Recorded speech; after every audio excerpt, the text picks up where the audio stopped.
Hi friends, so I come to you today to share something from my book. I feel really prompted and really guided to share a section which is about the mind-body connection and how on our awakening journey we go through different phases, stages, undoing. And for me, one of those stages was looking at the correlation between my mind, the unhealed trauma, grief, pain, anger that I'd never addressed, and how it manifested in the physical form as an illness. And for many people, we just accept that that's what happens, we get ill. But if we're truly wanting to live a complete and whole life, we have to address actually that everything is a projection of our unhealed mind. So this section I want to share with you is from chapter 5 in the book, and the chapter is entitled "The Unfolding Begins." And this is partway through the chapter, and the particular section I wanted to share with you and read with you is called "Breaking Open."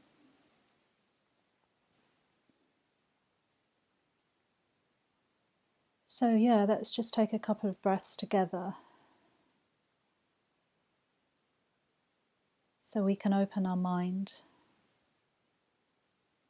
and our hearts to hear the truth that's within us, to help us recognize where we may have healing still to do, and be willing to just drop our guard so that the message of love can come through today.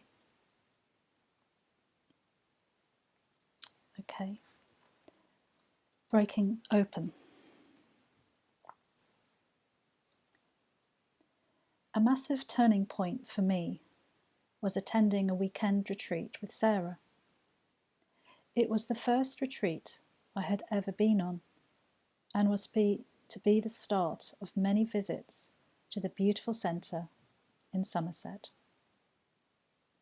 I was blown away on all accounts, and totally out of my comfort zone too. Part of me wanted to run away, and yet the bigger part of me knew the score. The love that I felt that weekend was sublime and beyond words, and I knew the light was breaking open my heart, slowly, slowly. I wasn't ready yet for the full-blown open heart thing at that point. You gotta be kidding. This was already a massive step for me. But I felt just for a brief moment the comfort of pure freedom and joy, and realized there was no turning back. A year or so later, the inevitable happened, and my husband and I split up. It had taken a long time for us both to get to this point, and I have to say, it was a great relief that a decision had been made. But it was also the worst day of my life too. I was now in unknown territory, and it hurt like hell. My heart was breaking, not only from the awakening process, but from losing, as I saw it then, the only man I had ever truly loved. And to top it all, I was also going through the menopause at the age of 44.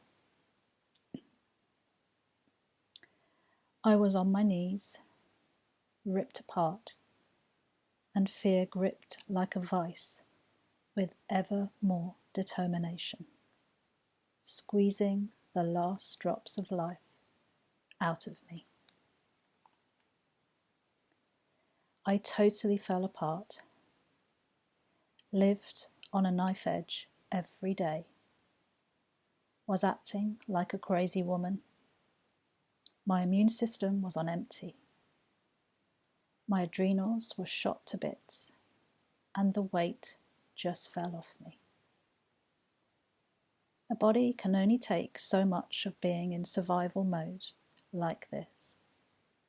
And true to form, something had to give.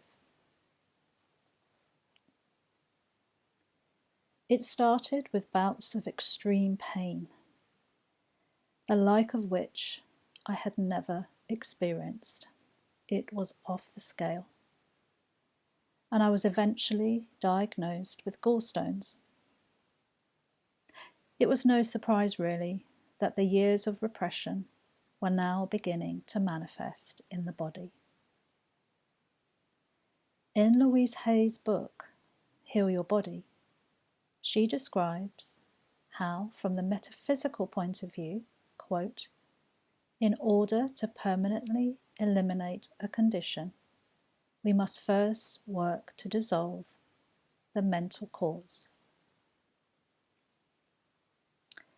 She lists a whole array of physical conditions, the probable cause, and a relating new thought pattern to help heal it. According to her book, the cause of gallstones are bitterness, hard thoughts, condemning, and pride. Gulp. She nailed it. There was no getting away from it. All the years of unhealed resentment, bitterness, anger, and suppressed emotions had now energetically been realized as the gallstones in both my gallbladder and liver. And the point had come when they had now got so big that they were unable to pass through the bile duct. It was a real eye-opener for me, and I had a clear understanding in real time of the correlation between the mind and body connection. The new thought that I now needed to work with, according to Louise Hay's book, was, quote, there is joyous release of the past. Life is sweet, and so am I. I took responsibility for what I had created, understood why it had happened, and was ready to let it go. Even though the well-meaning doctor wanted me to have my gallbladder removed, I knew I could heal it myself, and that my gallbladder was an important part of my body, not to be just cut out and disregarded. I asked the universe for some guidance, which by now was becoming more of a natural thing to do. And my answer arrived by way of a book called The Amazing Liver and Gallbladder Flush by Andreas Moritz, which literally landed on my living room table from a student of the meditation group I was running at the time. I did my research and trusted that this was the way forward for me, and over a period of 2 years and 13 liver flushes, I released over 100 gallstones. It was quite a journey, and at times felt quite hardcore, but I was determined to heal myself naturally. As well as the flushes, I continued to release my anger and came to love and accept my body, particularly my gallbladder, I thanked it for showing me that something was clearly out of balance. And I constantly sent it love, kindness, and forgiveness. Again, this is the opposite of what most people do when they are confronted with something like this. They quite often become resentful or upset with the part of them that is causing distress or pain, and are anything but loving towards themselves. They seek a solution outside and expect the medical profession to make them all better, instead of taking ownership of their own dis-ease. This is really quite radical for many people, but I believe this is the way forward if we truly wish to live a whole and balanced life. I'm not saying don't go to a doctor or have the treatment you need. It can indeed be life-saving. But what I am saying is there is another way to look at your body and your well-being. To this day, I haven't had another gallbladder attack, and I am so grateful for the experience because it taught me to not only listen to my body, but to be kinder to myself and heed the warnings before they go on to something far more serious. In short, I was learning to accept and love myself on a completely different level. Not everyone will manifest gallstones like I did, but I can assure you that our suppressed emotions will come out in one form or another. It has to go somewhere. I continue to address the emotions and feelings that were now beginning to be given a voice. And I realized how out of touch with my feelings I had been. I did this through spiritual counseling, self-inquiry, and deep inner work over several years. And it was like learning a whole new language. At times it was agony, and I felt overwhelmed again and again. But I was willing to do the work of undoing my past limiting beliefs and stories. My prayer every night was, show me the truth. And I meant it with every cell of my being.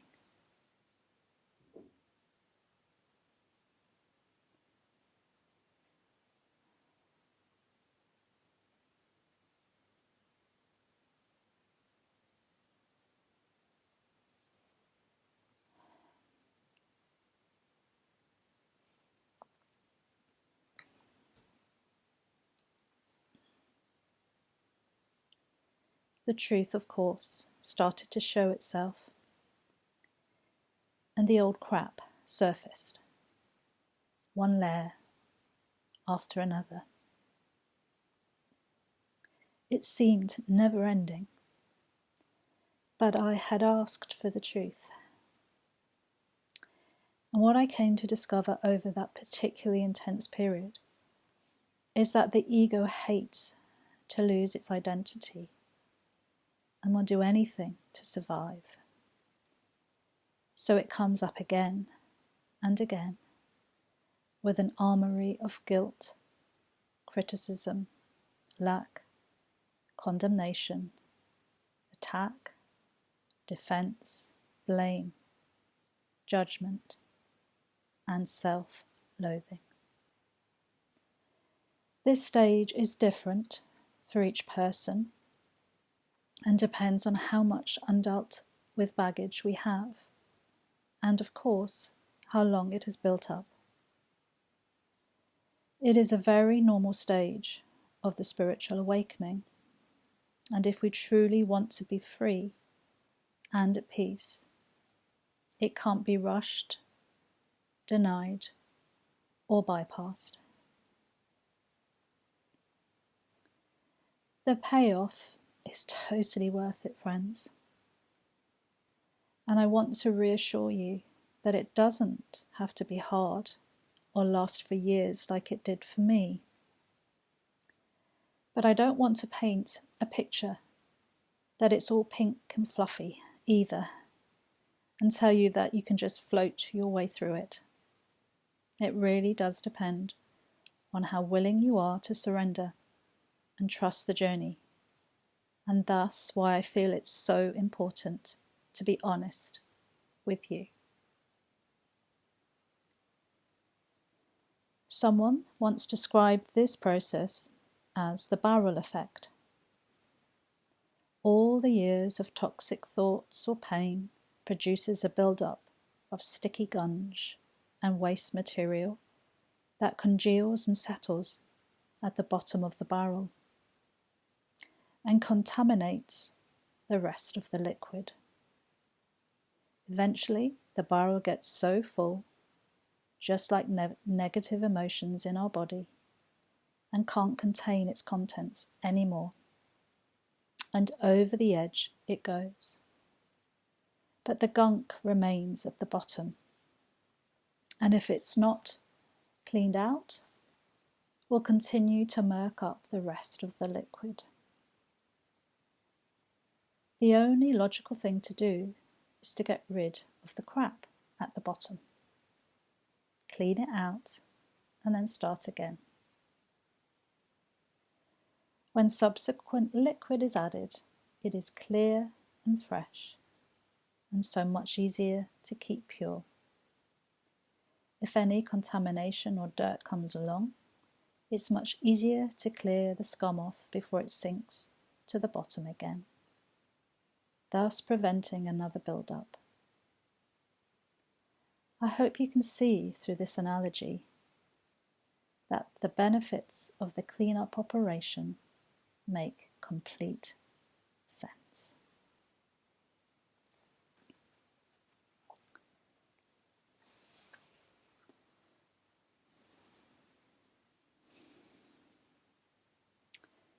So this is just one example of how our repressed emotions and feelings manifest in the body. And as I say, I am so grateful for that experience. I wouldn't have said that right at the time when I was in the extreme physical pain as well as emotional pain. But I did have enough trust to understand that things were being healed and let go of. And I can't emphasize enough how important it is to embrace the stuck emotions and the anger and the grief and the pain. And for me, all the bitterness that had come up to the surface because of going through my divorce, it was so clear because bile in the gallbladder is bitter. And, I was quite ashamed actually to start with, to realize that I could be a bitter person. But I had to get radically honest and see that that was indeed the case at the time. And along with that, I did see I had then a lot of, as I say, shame around even having those thoughts. But we can't do a spiritual bypass, friends, with this stuff. We have to be real and authentic and allow the emotions and all of the feelings to come to the surface so it can be healed. And it's just to trust that process and get the help you need. It's so crucial. And to know you're not alone in this. And it's not to blame yourself and to put yourself down. Please don't do that. It's just something that's happened because we didn't know anything else. I didn't know anything else. I didn't have the awareness. But this is the awakening journey. It comes to us the perfect time, in the perfect way, if we're really willing to look at it. And as I say, that prayer that I had, which brought me to tears when I even shared it all these years later, of show me the truth. And if you mean it, the universe will show you. Whatever your prayer is, whatever your vow, whatever that may be. And it's a felt experience. It's not just words. It has to be from your heart, from the depth of your soul. And I can assure you, I was absolutely ready, even though it was really hard. So that is just one section of my book, The Ripple of Awakening, a mighty companion on the spiritual awakening journey. And I hope you found that helpful, and to trust that if you have physical things that are showing up in the body, that it is a warning sign that there's something deeper to be looked at if you're willing to. And, pray for guidance, pray for help, because that's the only thing that I know that truly works. And like when I got the diagnosis of the gallstones, and, was very appreciative of the doctor, She didn't judge me when I said I was going to heal it on my own. She said, well, I hope it goes well. And I was clueless. I didn't know how I was going to do it, but I knew it was possible. And then my prayer was answered. The first step was just being willing. The second step was being clueless, actually. Then the universe can come in. And then the next step was, I'd mentioned it in my meditation group, and then someone turned up with the book and literally put it on the coffee table. And of course, from that point, it was my choice whether that's the path I took, and it was. And it wasn't just doing it on a physical level, because yes, I definitely did that. But as I said in the reading from the book, I had to look at all the emotions that were under the surface. That's the most important thing, actually, because as we can heal those and bring them to the light and bring love in, then it's the double whammy, really. And I needed to do it on both of those levels, the physical, the practical level, and the emotional level, and also trusting that Spirit and God would help me through that journey. Because, the very first time I did the first liver flush, I didn't have a clue what would happen. It was very scary, I can tell you. It's quite a process over a week. But I thought, I don't know what, I had nothing to lose really, but the gallstones. And so that was my leap of faith. So wherever you are, however you're feeling, just trust that journey. And if you need to reach out to somebody for support, do that. It's really helpful to do that. And if you feel you need any support from me in any way, also reach out. It would be an honor to support you in any way I can. But it's just a profound journey. It's a profound journey, and I'm so grateful.